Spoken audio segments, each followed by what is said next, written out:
October 10, 2017, 505 PMTo. Hear Donald Trump tell it, he's neither racist nor sexist.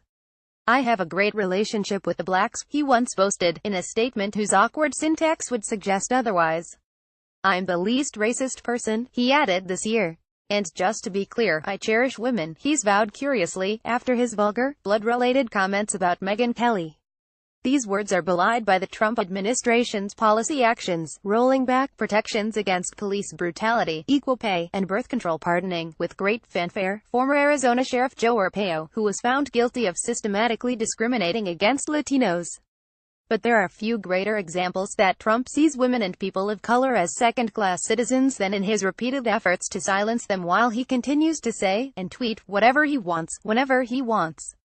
The president's utter lack of self-censorship includes, but is certainly not limited to, lying with seeming reckless abandon about everything from Russian interference to illegal votes in the 2016 election, maligning legitimate journalism as fake news, spewing racially charged and misogynistic bile like telling hurricane-stricken Puerto Rico that it's really messing with the national budget, branding the NFL players who kneeled during the national anthem son of a bitch, espousing his belief that there were many sides to and some very fine people among the white supremacists in Charlottesville, and, lest we forget, freely sharing that he grabs women by the pussy whenever he feels like it.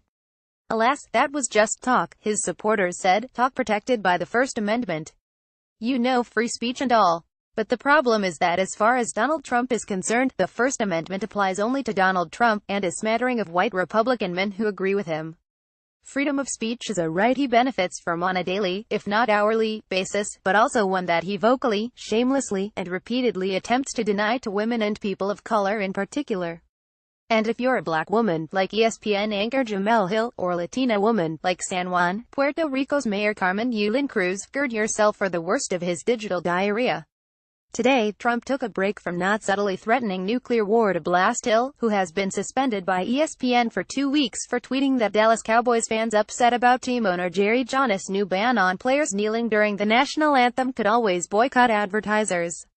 As has by now been widely pointed out, Trump, the ostensible leader of the free world, is allowed to propose a boycott of the NFL as well as retweet a trollish meme of himself lobbing a golf ball at Hillary Clinton, knocking her off her feet, but Hill, a sports analyst by trade, should have her professional opinions controlled and quieted. This is Trump's warped world of white male privilege, where women and people of color who have public platforms and wield power, from Colin Kaepernick to Hill to Cruz to Sen. Lisa Murkowski, who drew the president's ire for declining to support congressional Republican zombie healthcare bills, are all viewed as personal threats. It's a world where he can mock John McCain's prisoner of war record, not to mention his attacks on a Gold Star family and a disabled reporter, but black NFL players kneeling peacefully to protest police brutality are beyond reproach. Where the president can head pat Michael Flynn as a very good person, even as he fires him for lying about his contacts with Russia, but the White House advocates for Hill to lose her job for calling Trump a white supremacist last month on Twitter with no caveats or qualifiers. Of course, Trump can lambast anybody about anything anytime he wants, just ask Jeff Sessions and Marco Rubio, but for him, these rules, this right, does not apply for non-white men. Every time he lashes out against people of color, women, and religious minorities for exercising this right to free speech, he is asserting his belief that he is superior to them, and that he should possess rights that they don't. Trump attempting to silence them, silence us, I say as a Latina woman, may be what he really means by Make America Great Again, returning to the times when even the Constitution and not just rampant, racist voter suppression laws denied women and African Americans from using their voices, in the form of their votes. Though, in a notable example of Trump and his administration taking aim at someone who is traditionally one of their own, former advisor and current Breitbart Cretin-in-Chief Steve Bannon is calling for Sen. Bob Corker to resign for the appalling offense of publicly criticizing Trump.